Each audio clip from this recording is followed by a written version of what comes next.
day, my name is Joanne Kirby, and I'm a lecturer on the School of Education at the IIE Varsity College in South Africa. My topic today is on parents' perceptions of Grade R teaching and learning.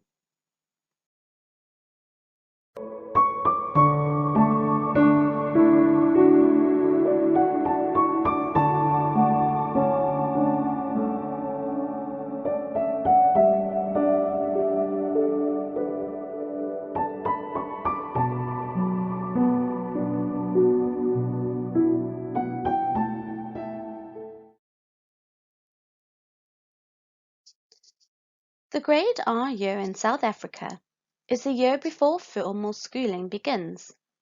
Children are typically aged between 4 to 6 years. Thus, it is a unique year due to the age differences. According to the national curriculum, Grade R should be structured around play-based teaching and learning. The objectives of the study were to determine Grade R parents' opinions about play-based teaching and learning in Grade R, to establish what Grade R parents expect their child to know by the end of Grade R, to determine what the policy expectations are regarding the teaching and learning in Grade R classes, and finally to determine whether parents' expectations affect teaching and learning processes in Grade R. This study is underpinned by the educational theorist Lev Vygotsky. Vygotsky maintained that learning is a social exchange and that it should be an active process which occurs in the zone of proximal development. This is known as the social-cultural learning theory. Due to the aspect of natural human behavior, learning firstly begins through social interactions. Children learn by observing the behavior of their parents and then imitate this. According to his socio-cultural theory of learning, at any given point in development, there is a certain knowledge that is within a child's reach. This is known as the zone of proximal development. This is the zone between what a child already knows and what a child is not yet able to achieve. With adult guidance, the child is guided into the unknown and supported through the learning process. Learning is therefore a collaborative process. According to Vygotsky, play is an essential part of facilitating developmentally appropriate learning for children to occur. He contended that through play, development is promoted because play is the optimal opportunity for children to make sense of the world they live in. The act of playing is a social interaction between children where they can share ideas and allow their imagination to run free. The study occurred in South Africa, Durban, in the suburb of Westville. 2 early childhood development centers were purposely sampled, and these are in a high-resource context with play-based teaching and learning. Participants for the study were purposefully sampled. This included the 2 Grade R teachers from the early childhood development centers and 10 parents. One of the criteria of these parents was that it needed to be their first child in Grade R. This research is based on the qualitative approach and is a case study. The research data was collected first-hand directly from the chosen participants. This was done by using an open-ended questionnaire as well as semi-structured interviews guided by pre-designed interview schedules. Finally, a document analysis of the 3 foundation phase curriculum and assessment policies was done to triangulate the findings.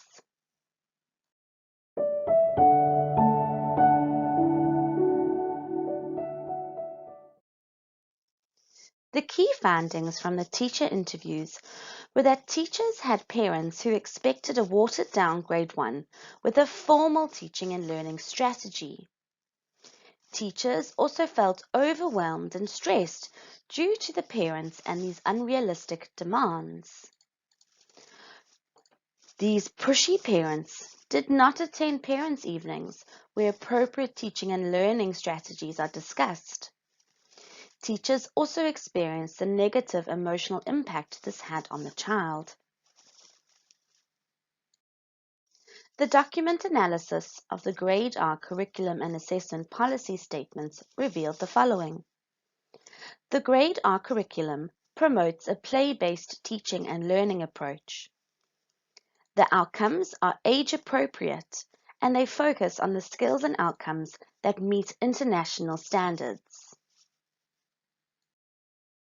The open-ended questionnaires that were given to the parents revealed the following. 30% of parents fully supported a play-based teaching and learning approach in Grade R, with the view that teachers are professionals and understand the needs of their child. 30% of parents agreed that some playtime is important and this should be done in break time.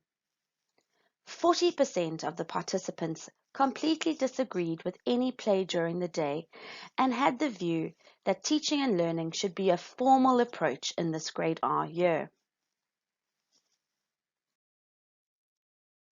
The parents' perceptions of mathematics in Grade R was above that which is age appropriate. However, it must be noted that it can be achieved by some learners. An example of this was that parents expected the number range for children to use of 100. However, the curriculum and age-appropriate literature stated that the number range for 5-year-olds should be 10. The English home language expectations were highly unrealistic. They expected children to read whole books and write paragraphs. There was very limited mention of phonics and listening and speaking skills. Life skills expectations were very low. There was a poor understanding of what life skills is. They did expect physical education for the subject, and one participant mentioned the importance of singing and dancing in the early years. The conclusions of the study are as follows. Most parents disagree with a play-based teaching-learning approach. Parents had unrealistic expectations regarding child development with the main focus on mathematics and language skills. Teachers feel stressed with trying to meet these demands. And finally, the curriculum supports play-based learning to encourage holistic child development. The first limitation of the study was the use of the qualitative research method. This was a time-consuming and labor-intensive method. It was also difficult to verify the results. To accommodate this, the data was compared to the literature findings and my own experiences. Secondly, the use of a qualitative case study design meant that the findings could not be generalized due to a small sample size. This did not allow the findings to be extended to other similar circumstances, as only 2 private early childhood development centers were used, and therefore the findings may not translate to a public Grade R class. Nevertheless, it is likely that the findings could translate to other private centers in similar suburbs in South Africa. Lastly, the COVID-19 pandemic was another limitation to the study.